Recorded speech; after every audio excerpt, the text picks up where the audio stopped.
of the idea that truth is subjective, but that there is an underlying law that has existed since the beginning of the world. So let's take a second to talk about this law that was predicated before the foundations of the earth. Now, this idea is actually, it's been talked about since the very beginning, but specifically when it became popular in Western philosophy was like 535 BC by Heraclitus of Ephesus. He was a Greek philosopher, and he kind of coined this term that you guys may be familiar with called logos. And the way he described logos is essentially the underlying principles which govern the universe. Now you actually find use of this in the Bible in one of the most famous verses ever. And it's in John 1:1. It says, "In the beginning was the Word, and the Word was with God, and the Word was God." In Greek, it says, "In the beginning was the Logos, and the Logos was with God, and the Logos was God." Now, I'm going to go on my own personal midrash on this real quick, and I'm going to share my thoughts on this, because the Protestant and just the rest of the Christian world, they view it as in the beginning was Jesus, and Jesus was with God, and Jesus was God. And I think that is an interpretation. I think the scriptures, they're multivalent. So they're able to, with the language of both Greek and Hebrew, they're able to embed multiple simultaneously correct interpretations of certain passages, and I think this is one of them. So the way I understand this is, in the beginning was the underlying principles which govern the universe, and that's exactly what we read about in D&C 130, 20, and 21, that before the foundations of the world, there was a law irrevocably decreed. That is the Logos. And then it says, and the Logos, or the underlying principles that govern the universe, were with God, and the underlying principles that govern the universe were God. And so I actually believe that this is kind of like a temple type thing. So you see the three spaces, and we've talked about that with Dave and Mike Day. But I think it shows the pathway to becoming like our Heavenly Father. So there are underlying principles. You are introduced to those underlying principles. The being that we call God, our Father in heaven, was introduced, came to understand those underlying principles that govern the universe, and then those underlying principles that govern the universe became our Father in heaven. Like, he adopted them. It's kind of like how patience is a virtue that exists in and of itself, but people can become patient, right? And so you almost can become these abstract virtues. They become a part of you. And so I actually think that it may be a layout of how we can become like our Father in heaven, is that we learn all the underlying principles that govern the universe, the commandments, and that's what the commandments are. And we understand those, we wrestle with those, right? And then eventually they become a part of us because we adopt those, and then we can become like our Father in heaven. So I just want to point out that this idea brought forth in D&C 130 and what President Nelson is talking about, it exists in the New Testament as well. Once again, I understand this is my personal interpretation of it, but I think it's a pretty good one. I want to hear your guys' thoughts in the comments. So let's keep watching. Oh, the other thing that he pointed out real quick before we get into there, what do you guys think? Do you guys like using actual scriptures? I just have a hard time if I just use digital scriptures. There's just something about, I got to have it in my hand. Really? It just takes a little bit longer to get the verses. But this one's really cool. So D&C 8838. I'll actually start in 36 and 37. All kingdoms have a law given, and there are many kingdoms, for there is no space in which there is no kingdom, and there is no kingdom in which there is no space, either a greater or lesser kingdom. And unto every kingdom is given a law, and unto every law are certain bounds also and conditions. Bro, the level just started. We're already getting overrun. I got to take these guys out and build this crossbow tower as fast as possible.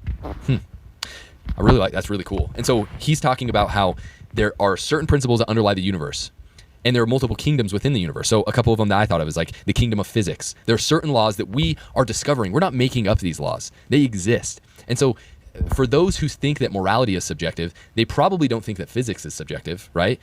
They probably don't think that biology, actually, I don't know, that's getting kind of crazy too, that biology is subjective.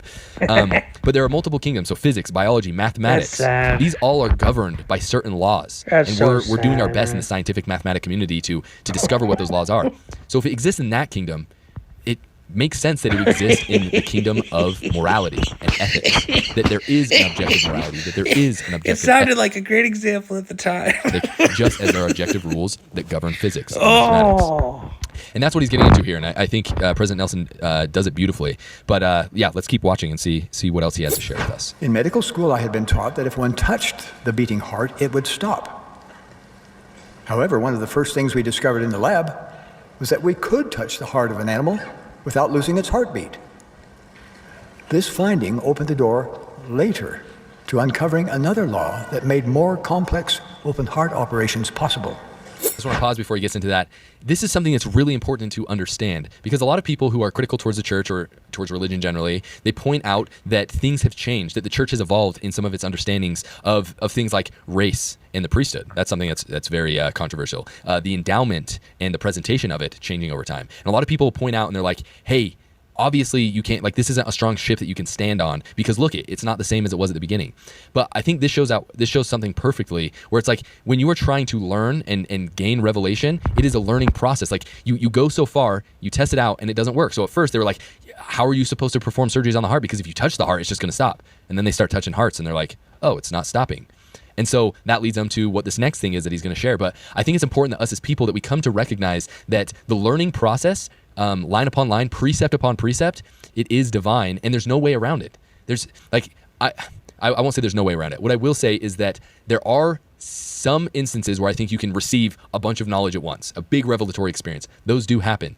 But I think that they are few and far between, and that we can seek after those, and I think it's good that we seek after those, but I think it's important that we get comfortable with the idea that revelation is a back and forth experience. It's a learning experience. So I love how he demonstrated that there. So let's see the truth that he learned after getting rid of a lower idea that happened to not be an underlying law of the heart. We learned that if we added potassium chloride to blood flowing into the coronary arteries, thereby altering the normal sodium and potassium ratio, the heart would stop beating instantly. Then, when we nourished the heart with blood that had a normal sodium-potassium ratio, the heart would spring back to its normal beating pattern. Literally, we could turn the heart off long enough to repair it, and then turn it back on again. Decades later, when I explained this to a group of medical students, one prominent professor asked, "But what if it doesn't work?" My answer, I'd be scared to turn off someone's heart and then be like, am I going to be able to turn it back on again? But President Nelson has a better answer to that. It always works. Yeah. Because it's based on divine law. Divine law is incontrovertible. The same can be said of the law of gravity, the laws of foil and lift that allow airplanes to fly. Each is an absolute truth. Doctors or pilots do not have the power to change those laws, but their understanding of them safeguards lives. Wow, that is powerful. It's amazing. And the reason it's so important to understand this, that there are actual objective, solid laws that govern the universe, that govern morality, that every single blessing is predicated upon, is because it allows us to become agents, to actually be able to decide what our future looks like. Now, we're not ever going to be able to decide all of our circumstances, our environment, and every single variable that comes into our life. But if we consistently keep getting results that we are not happy with, what that means is that we do not understand fully or are not properly executing on certain incontrovertible laws of the universe, whether it's within our relationships, whether it is with our school or hard work or building a business or anything spiritual. We need to understand that there is some sort of law that we don't understand or we're not implementing properly. And that is hopeful.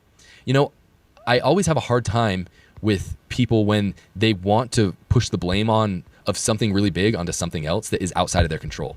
The reason I have a hard time with that is because you better hope it's within your control. Because you can't control anyone else. The world is too big. The whole universe is too big for you to control. So you better hope that whatever problem you have is your fault. Because guess what? If you are humble and you put off the natural man, those problems can go away by you changing. Or another word for that would be repenting. And so I'm asking everybody who's watching, if there is a result that you're getting in your life over and over and over again, and you're just tired of it, ask God what law, just ask him one law that you need to understand, one thing that you need to understand and start implementing in your life to change it. And I promise you that if you do that, and even though you'll do it imperfectly, that you will start to see a change and you will start to get the results that you want because of this principle that President Nelson is sharing with us. Don't get caught up and start believing in what the world is saying, that your truth is the truth and everyone can have their own truth. That is not true. I'm saying truth a lot and true a lot, but they're good words. We're talking about an important thing. Good words. If you start to believe that, you will end up in a whirlwind, in a tornado with all these consequences that you feel like you don't deserve because in your truth, you should be able to do this, this, and this and still get that, that, and that. But that is not how it works. You need to understand if you want this thing, you need to understand what you need to do to get that. And so be comfortable with, be grateful for the fact that there is an objective truth, that there are underlying principles that govern the logos, or govern the universe, what we called earlier the logos. And I'm so grateful for Christ because he came down and he embodied those. A lot of times when you just have abstract ideas, such as patience, love, kindness. And you can understand them abstractly, firmness, steadfastness. But when it's embodied in a person and you get to see those actions, it helps you to be able to model it better. And so I'm so grateful for Christ for coming and becoming the Word made flesh. He was the Logos made flesh. He lived the underlying principles that govern the universe. So let's follow him. Let's do our best to be like him. And if we do that, then we will find the fullness of happiness in this life and in the life to come. So love you guys. Let's follow the prophet. Let's follow Jesus. And until next time, stay curious and hungry. Great video there.